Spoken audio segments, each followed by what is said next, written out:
them what they won. Tell them what they want. So, Mike, I think your topic's really interesting this week, mainly because it's part of my active quest. Yeah. You wanna you wanna tell us your thoughts? So sometime last week, I don't remember the day exactly. Tuesday. Tuesday last. So the day after our show, which is always the case. Um, Microsoft had a little conference, and they showed us some cool stuff, like their new Surface Pro and their first like ever official laptop, which is the Surface Book. And they showed us some more of HoloLens, and they showed us a new pen. The band. The The band. band, the new sports band, yeah.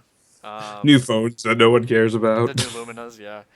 But they're So, also computers. so I think what we really wanted to focus on, as far as what we're talking about, is the new Surface Pro and the Surface Book, um, and they're very interesting products.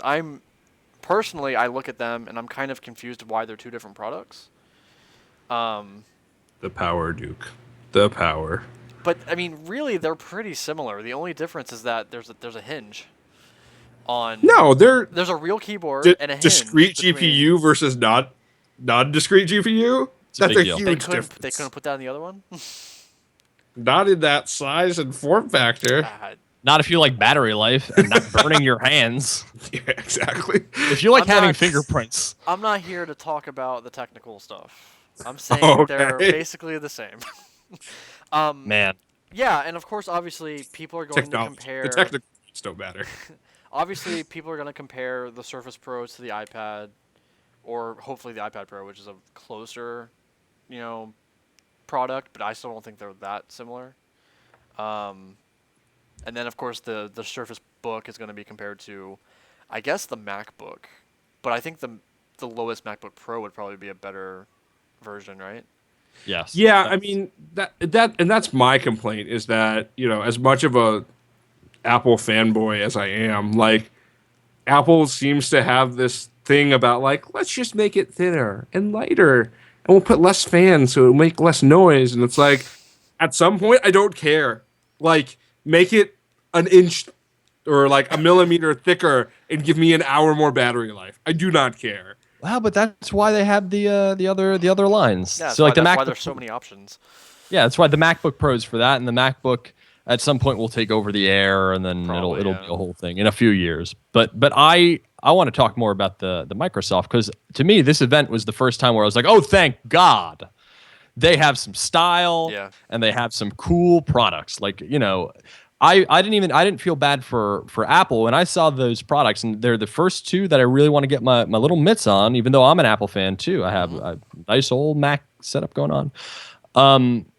I feel bad for the people making lower end Windows hardware, because now Microsoft is like, so this is what we can do with Windows and some good old hardware engineering, and all the other lower OEMs are like, well, ours looks like a thing, it's shaped like a thing, and it's got some things in it. And Microsoft's like, well, we brought Defunk and Denoise hardware and software together.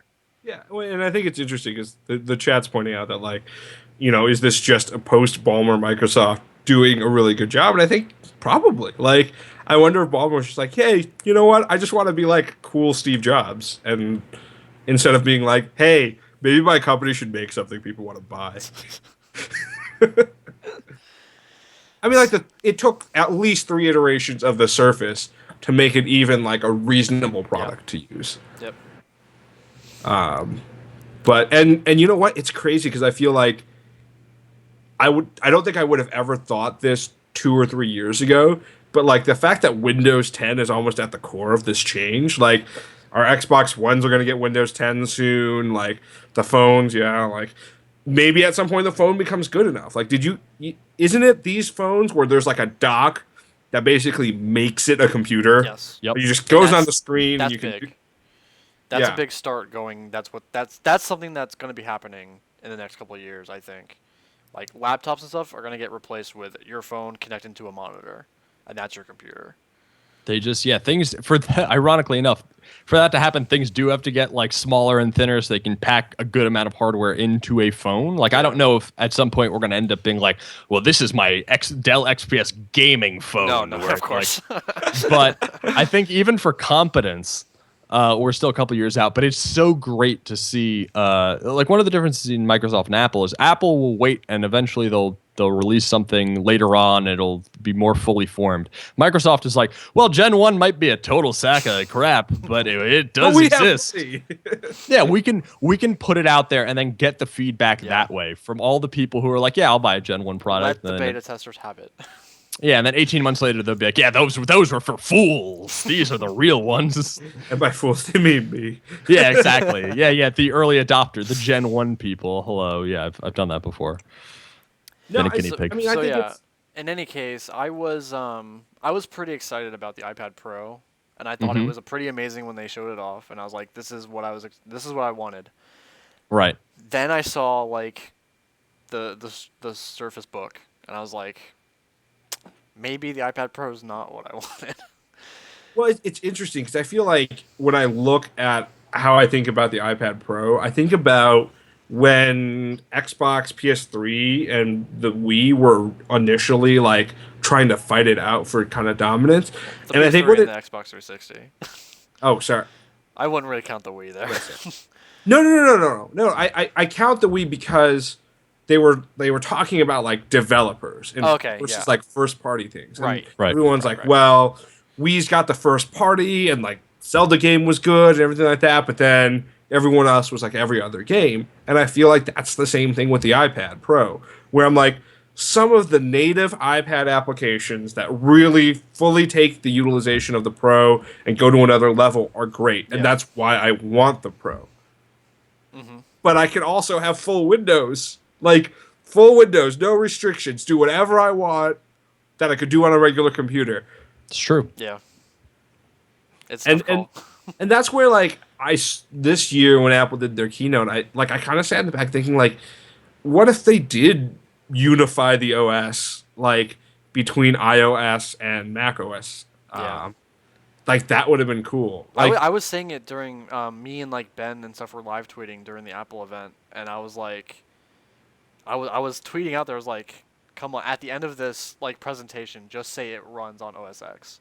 Yeah. If the iPad Pro ran on OS X, done deal, I would get it. And the thing is, like, there were hackbook versions of that, basically. Like, and, even to the point, like, when they announced the Apple, your favorite product, the Apple TV, I'm like, why is it not running on iOS? Why is it running on TV OS? Yeah, that was no sense. It's a weird world. I'm very interested and kind of excited. Next year, WWDC, it's iOS 10. So what happens when iOS hits 10? OS X and iOS X and yeah. Watch So OS it's 3 and iOS 10 is just this weird amalgam of like touch controls and Johnny Ive hardware and things getting really, really weird. I like the idea of the Surface Book. Yeah. Because you can do the two. It is a toaster fridge. It is a computer that you unhook it from the base, and it's a tablet. And the only thing that's in the base itself, interestingly enough, is a battery and a discrete GPU. So everything else is all in the screen. But for a 1.0 product, I'm gonna definitely get my hands on one, like in a store. I'm not gonna purchase one, but I have to poke that hinge, like there's scrunchy, hingy thing where it all hooks together, and they're like seamless integration. I certainly want to see one of those up front. Well, I think the interesting part about that is I had a convertible laptop for a while. It was like an Asus where like you could flip the screen, and like that hinge broke so quickly, and I had to get it repaired twice. But like I'm thinking about good things from this because it's just data connection. Like there's not. I mean, the hinge does move, but there's not a ton of like interlocking movable parts. Like you literally, if you want it backwards, you literally pick it up, turn the screen around, put it back down. Yeah. So it's great. I kind of wish it had a kickstand. Yeah. I'm sure I'm you sure could get someone will a make a cover mod. or something that'll do it. Yeah, I mean, it makes sense. Yeah. If you pay enough money, you can get anything. I think it's actually really interesting that they're and I think only people like me would care about this. The dock that they're using for the Surface Pro or Surface Book and Surface Pro is now going to be the same. It literally just plugs into the side port, and it's now backwards compatible with all of their products, Yeah. which is great, except for people like me who spent $100 on a dock that they're not going to be able to use if they buy a Surface Book. Sad face. Yeah, I don't know. I feel like Apple really needs to step up their game now. Like, their hardware is cool and fast and great, but that's about it. I think that's the best part of this. Is like, granted, Microsoft's not going to come out and like compete head to head with Apple, but they're going to have Apple thinking about what they're doing now. Like in the post Steve Jobs world, which Apple's getting a lot of flack for kind of not being innovative and kind of going against what Steve Jobs wanted, which I think is nonsense. But now that Microsoft's kind of shaping up to kind of come after them, they're going to start doing some interesting things, I hope. And Microsoft woke up. Exactly. I mean, I think you're getting away from some of the basic stuff that people say now. You know, back in the day, it was, oh yeah, like graphical applications are better on Mac, and like now that's not really true. Yeah. Like most of the a software lot is easier now. unified. Yeah, like it's available on both platforms. Everything works fine. I mean, I don't know. I think the fact that Apple doesn't have a touch screen, like it now doesn't make any sense to me. Yeah. The fact that Siri isn't built into Spotlight Search makes no sense to me. I've been Like, saying for years that I don't understand why the iPad Air isn't what the Surface Book is. Why it's not a really nice iPad that connects to a keyboard and can close, and like that never made sense to me. I was waiting for the year for that to happen so I could get an iPad Air, because that would have been it. yeah. And it still hasn't happened. And now Microsoft's doing it instead. And I love the fact that like Microsoft, I think so often they were riding on the backs of like, oh well, like PC gamers, people who are serious about gaming, they can only game on like Microsoft products. I think they care a lot less about that now, which is Yeah. great. Consoles that's- caught up in that regard though, because now you're getting a really great experience for a number of years on new hardware like the PS4 and the Xbox One. Got a lot of firepower there. Yeah. Yeah. I mean, I don't think you needed to make your life on the ability for you to play games. No. Especially because like the hardcore people are the people who are using essentially Office applications all the time. I mean, most of my friends at Google run Mac products not to do image editing, Yeah. just because they like the interface. Like, you know, they're built sturdy and they last long, and now the Surface can do that. Yay, Surface! Very interesting time. Yeah, Yeah. it's good. I love the competition. Like, it's Yep. great when these are the best times because then you see how companies can react to one another and you get a whole bunch of innovation. We as customers of any sort of tech products are going to benefit, and so it's good. Absolutely. I mean, so do you think? How do you think the third parties are going to handle this? Are they going to be like, "Well, fuck you, Microsoft," or are they going to be like, "You know what? We need to compete too"? Well, the Surface Book is based on its price point a high-end product, so there's some there's some Yeah. movement. It should be more of an ideal, like, oh, take this as like a design cue and maybe work it down with different materials and stuff like that. But there are always going to be people who don't care as long as it's just a thing that flips up and it's got some keyboards and stuff like that. Some keys on the boards. Yep, I agree with that. I think we'll see the knockoff versions, all over the place, all the different price points, and Mm-hmm. it hopefully we get some really nice ones out there too that can compete even with the Surface Book and the Macs. But who knows? Yeah.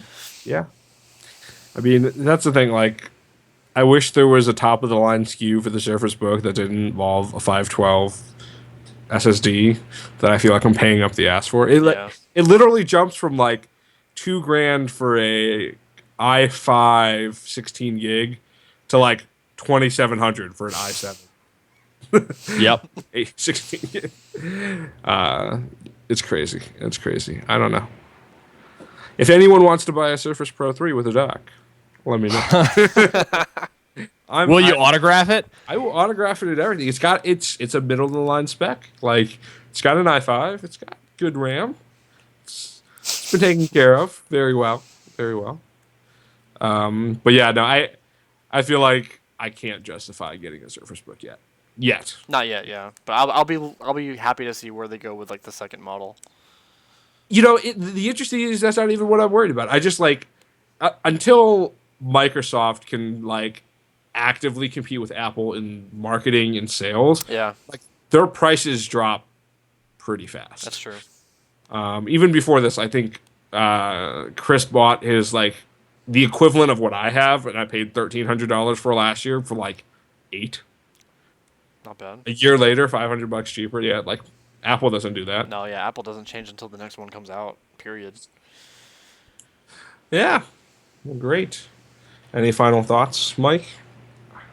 No, I think I said my piece. You gonna give up on that iPad Pro? You're not gonna buy it? I mean, it's hard to say. I mean, I'm not in the place to say I can buy anything right now. But I'll be happy to see what the software ends up doing for both of them. You know, I want to see what the iPad Pro is going to be able to do once it comes out, when people start supporting it. And I want to see what the Surface Book can do and the Surface Pro 4. Like, with these apps that we use all the time, I want to see how Premiere runs and Photoshop runs on both of them and compare and contrast from there, really, to see what's best for what my workflow is. Yeah, on the Surface Pro 3, not enough. Yeah, not enough power. But yeah, also if anyone's interested in buying a gold 128 gigabyte iPad Air 2, I also have one for sale. So I my iPad Pro. I really got it for power because I had like the original Retina before they switched to Lightning. Right. Like it just can't run Lightroom the same way the new one can.